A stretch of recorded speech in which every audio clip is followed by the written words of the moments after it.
Hey everybody.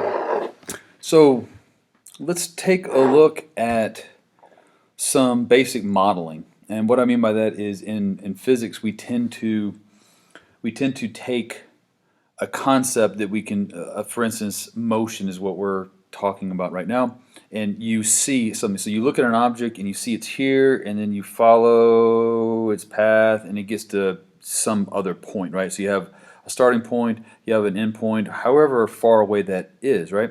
So we tend to do modeling, and this is where you've seen stuff like this. You're basically drawing out diagrams that represent what's happening with the motion from like a starting point to an ending point, and so things tend to start looking like we started defining motion along a certain vector length, and then within a quadrant, possibly if we're looking at multiple motions, or especially if we want to know direction. So remember, we've already talked about velocity versus speed. One is a vector versus a scalar quantity. So let's take a look at that in more detail on how to model motion so that we can properly represent what's going on with the movement, the motion, the distance, the displacement of that object. Take a look. Modeling motion. Basically, modeling means we're going to have some sort of visual for what's happening with the position of an object, okay? And let's just jump in. Let's just take a look. And then from our model, we'll be able to also look at the concept of how we quantify the change in position, that motion. All right? So what is displacement and how can it be mathematically, represented? So we've talked about this in previous lessons and stuff like that. So the difference between distance and displacement, you already know that. Distance is basically the total amount of measured change in position, right? So if this dot is here and then it's here, if you walk from here straight to here, then your distance is whatever that value is. And so let's just say the value from here to here, let's just say that value is x. So if you were to go from here and then walk this way and then end right there, then your value would be greater than x. That would be, your distance would be greater than x. But your displacement would still be the value of x, because displacement is that straight line measurement from point A to point B, from where you started to where you ended, right? So as far as how we mathematically represent it, it's that age-old thing that you're familiar with. We just need our basic, wow, that's pretty horrible. We just need our basic sort of quadrant, right? So there's positive, positive, negative, negative, right? So that's pretty easy. There's nothing high-tech about that. So that means you would have a change in x this way. You could have a change in x this way. You could have a change in x this way, and you could have a change in x this way.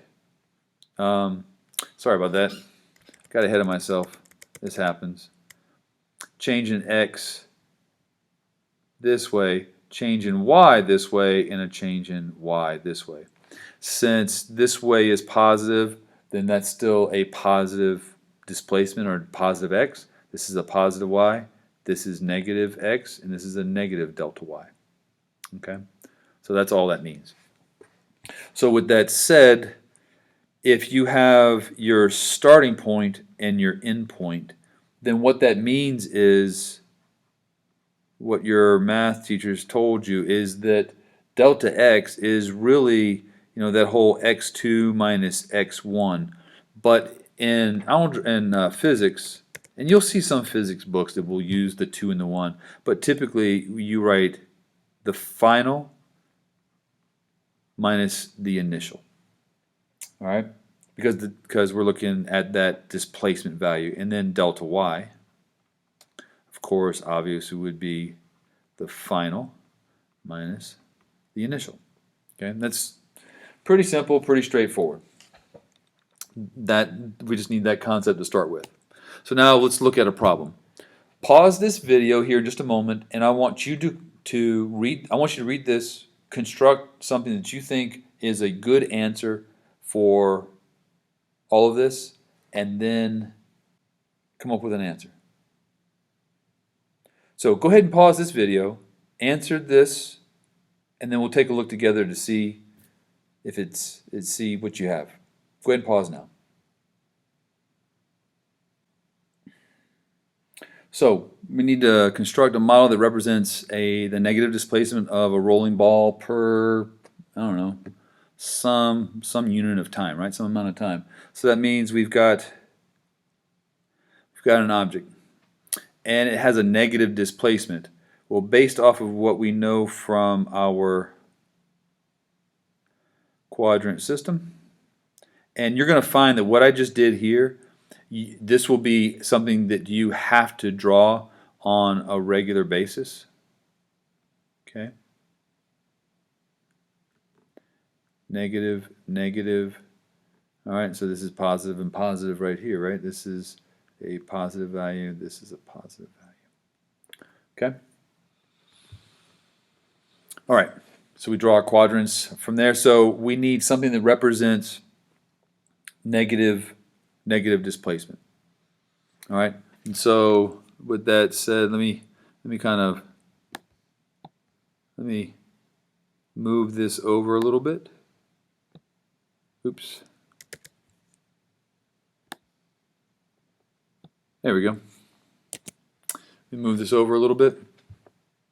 So if right here, negative means that it could be going in this direction here, so that means the object must be moving this way. Okay, and as it's moving that way, then that means it has a negative delta x. All right, and we always would measure from center mass to center mass. Okay, we're going to find that that's going to be highly important. All right, center mass to center mass. All right, and then from here to here, there is also a change in time. Because if it's moving, obviously right here would be its initial position and its final position, and this would represent the initial time, and this would represent the final time. All right. The same holds true for this. We have the object, and if it has negative displacement, then it could have also moved in this direction, which is a negative delta y, and then from here to here, in the center mass, there's also a change in time as it's moving in that direction right here, right? So here is the initial position, here's its final position, so that means, you know, this is equal to, you know, the final and the initial as well on the time. So now, what is this concept called? Well, we have something that is moving in with a displacement. So we could say that we have let's just say we had a word problem, or you're in lab doing something. You could say that you have this object is moving to the left, because you look right here and you can see that a negative delta x right here is represented by going to the left, or it's represented downward. So to the left or downward, it could be that you're talking about north, south, east, and west. So right here, this could be west. This one right here could be south. Mathematically, we denote the negative displacement with that negative value there.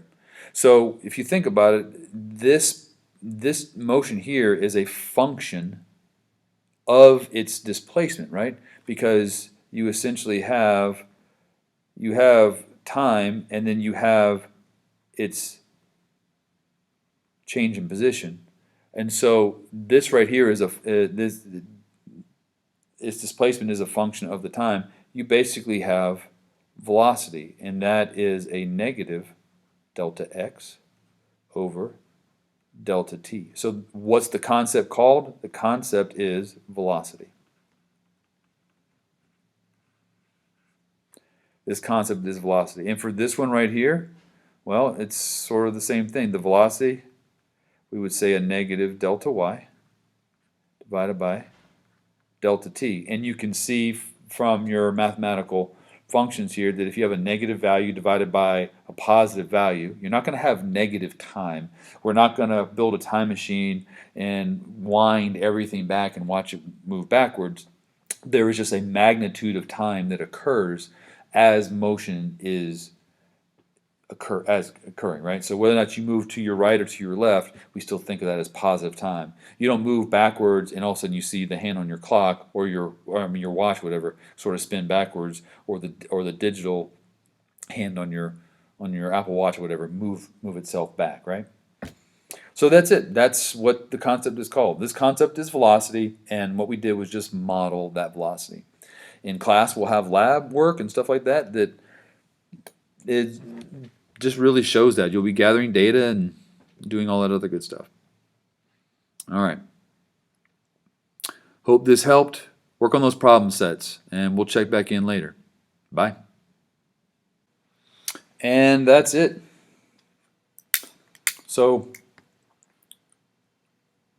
as you saw, the details are pick a starting point, figure out what's happening with the motion, what you're observing, what's in the word problem. And word problems are just ways of representing kind of what we're seeing, right? And make sure that you have something that represents that. You want to properly sketch that out and follow the guidelines that you see me modeling for you. There was no pun in that, it just sort of happened. So, that's weird. So, keep in mind that we had direction, and you've already known that, if you walk 10 feet in that direction or 10 feet in that direction, 10 feet is 10 feet. But there is a difference as far as, when we're trying to measure something out, positive and negative values define the direction. And that's what's going to be important. And that's where most people's calculations in a physics class tend to sort of go awry, is the dreaded, oh, I forgot my negative sign. Oh, I forgot this one's positive, whatever the case may be. And you've had enough experience in math to know that if you subtract 10 instead of add 10, well, you've changed it by a factor of 10. Well, if you're adding, it's not changing. If you're multiplying it, you're multiplying by a factor of 10 or divisible by that. But if you're adding or subtracting to it, then you're adding X amount to that, which changes your position. Next thing you know, you're 10 meters in this direction when you're supposed to be 10 meters in that direction. So keep that in mind. Definitely follow your problem sets. Get with me if you have any problems. Hope you enjoyed this. Drink some water. Remember, it's only happy accidents. We're going to mess up. I mess these things up all the time. I forget signs left and right. I don't know. It's easy to do. You get tired, don't worry about it. Happy accidents. It's going to be okay. I'll see you soon. Bye.